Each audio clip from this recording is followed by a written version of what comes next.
بسم اللہ الرحمن الرحیم۔ آپ صلی اللہ علیہ وآلہ وسلم نے فرمایا، کوئی اس وقت تک نہیں مرے گا جب تک اپنی روزی پوری نہ کر لے، وہ اس میں تاخیر ہو۔ لہذا اللہ سے ڈرو اور روزی کی طلب میں اعتدال کا راستہ اختیار کرو۔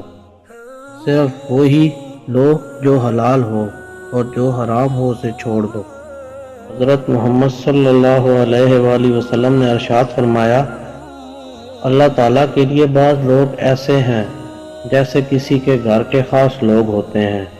صحابہ رضی اللہ تعالیٰ عنہ نے عرض کیا، وہ کون لوگ ہیں؟ ارشاد فرمایا، قرآن شریف والے کہ وہ اللہ والے اور اس کے خاص لوگ ہیں۔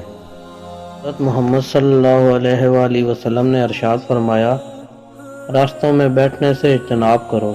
صحابہ نے عرض کیا، اے اللہ کے رسول، وہاں بیٹھنا ہماری مجبوری ہے، اس کے بغیر گزارا نہیں، ہم وہاں بیٹھ کر باتیں کرتے ہیں۔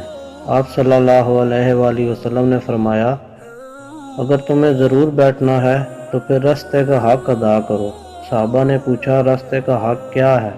آپ صلی اللہ علیہ وآلہ وسلم نے فرمایا، نظریں جھکانا، تکلیف نہ پہنچانا، سلام کا جواب دینا، نیکی کا حکم دینا اور برائی سے منع کرنا۔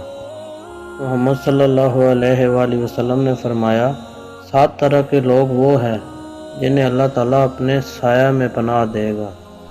ان میں ایک وہ شخص بھی ہے جس نے تنہائی میں اللہ کو یاد کیا تو اس کی آنکھوں سے آنسو جاری ہو گئے۔